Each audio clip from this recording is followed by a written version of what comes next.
Hello everybody, welcome back. We are having the first ever day 15. It's a bonus day.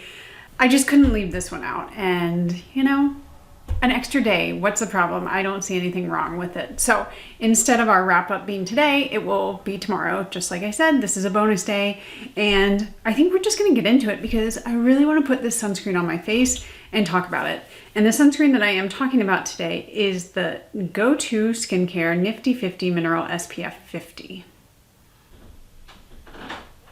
So I do like to have different brands from different parts of the world, and I always get asked about Australian skincare and sunscreen, especially because Australia has some of the best protection. They have some of the highest and strictest regulations around sunscreen, and they also have a lot of they have a lot of sun. I mean, just like a lot of us, but like they just have a different kind of mentality and attitude towards sunscreen. So that's why I like to review sunscreens from there.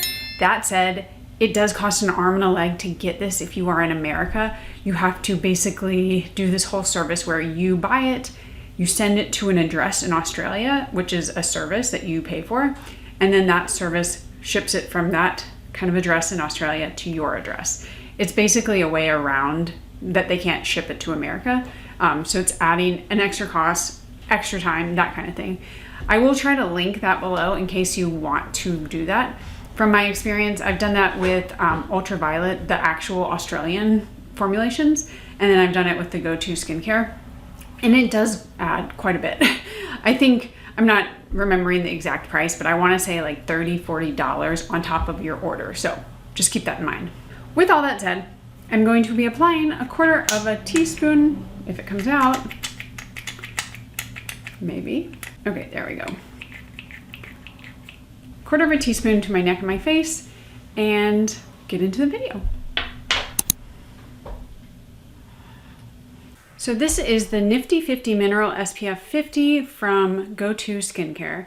This is a brand out of Australia, and this one comes in 75 milliliters or 2.6 fluid ounces, and it retails for $35. That is the US dollars, but again, probably gonna cost more just because you can't just have it shipped immediately from Australia.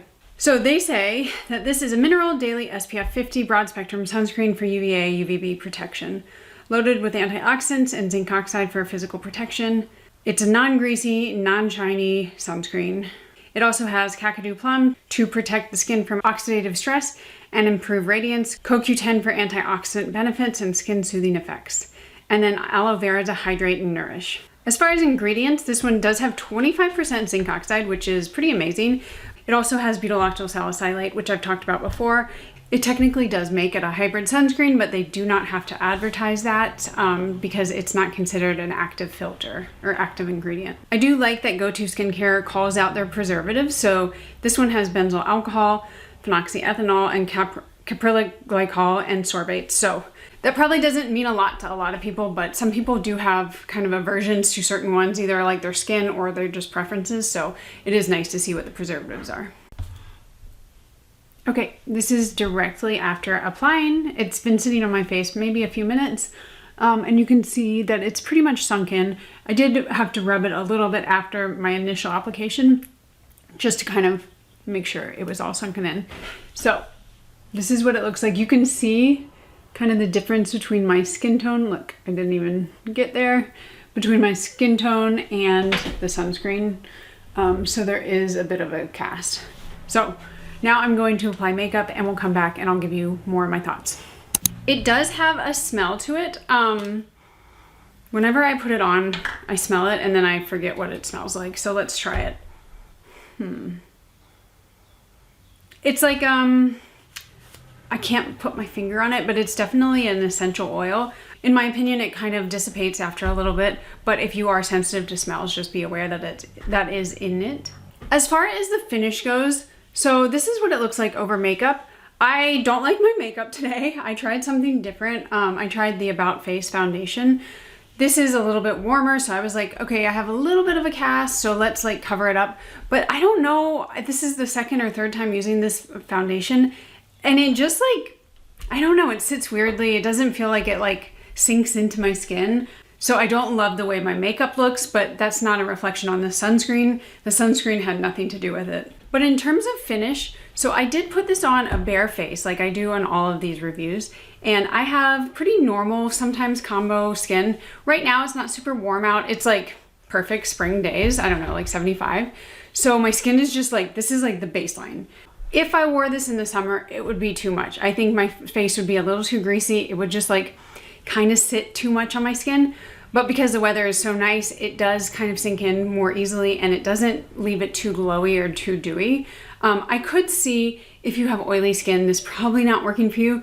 If you have drier skin, it's gonna work nicely. A lot of mineral sunscreens do, but I don't think it's actually gonna give you a lot of hydration. Like, I would say layer this on top of all of your skincare and then maybe you'll have like a little bit more of a dewier base, but I don't think by the end of the day you're gonna have like super nourished, hydrated skin, because zinc oxide with 25% of it in here, it just is a drying ingredient. So I think this could work for a lot of skin types, but also with the caveat like that you kind of have to make it work for your skin type, either based off of skincare or primers or powder, that type of thing. As far as the tone and the tint go, so it did have a little bit of a white cast in the beginning, and you can definitely see that. I think on lighter skin tones is gonna work perfectly. Most people probably are not using the correct amount, which is 1/4 teaspoon. So it's probably gonna work on them as well. But I do think that if you have a deeper skin tone and you're using 1/4 teaspoon, you're gonna have a bit of a white cast or it's gonna be a little ashy on you. So I do wanna show you, like always, the swatch on my arm. This one has been on for probably like 15, 20 minutes because I got sidetracked. But I'm gonna show you what it looks like dried down and freshly applied. Okay, so this is after it was applied. It's been sitting for 15, 20 minutes. And then this is the tint when you first apply it. So let's zoom in a little bit more.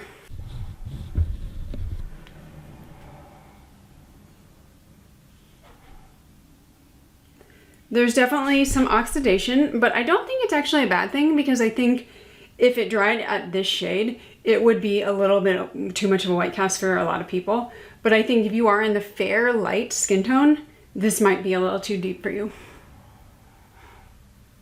In terms of the amount of coverage that you get, this is very light. It's not going to cover a lot. I wouldn't consider it like a makeup base.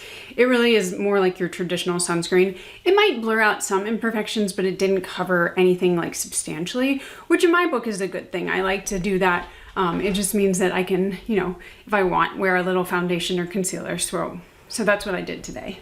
Makeup aside, I think it looks really nice on my skin just with no skincare. I think for me, that would be the way that I would have to wear this one, which is kind of a bummer just because I do like to put skincare on in the morning.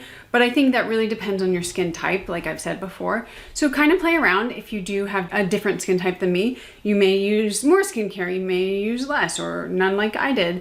And it kind of just depends on your routine. But so far, I do really like it. I don't like my makeup, like I said, but I definitely think that this is gonna be one of those sunscreens that I reach for maybe like 6 to 9 months out of the year. In the summertime, I just don't reach for mineral sunscreens in general unless they're matte.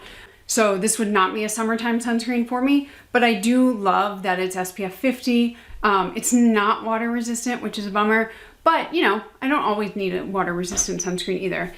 And lastly, I do like the size of it. You're getting 2.6 fluid ounces, 75 mils. So a pretty good deal, even considering that it is a more expensive price. The last thing I will say, when I am purchasing sunscreens from Europe or Australia, if it's a mineral sunscreen, it's really not that unique. So if you're in America thinking about it, like zinc oxide is zinc oxide, like that's not gonna be any different. So it's more getting sunscreens from other parts of the world where they have filters that we don't have in America.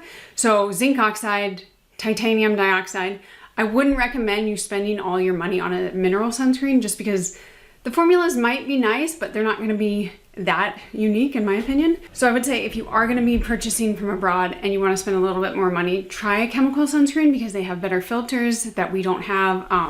But otherwise, this is a great sunscreen. There's nothing wrong with it. I just don't think it's worth like spending $70 if you're in America to get it. So I will leave that there. I will have to power through with my makeup today. I have meetings and I don't like the way it looks, but nobody will tell, especially with Google Meets because the video quality is so terrible.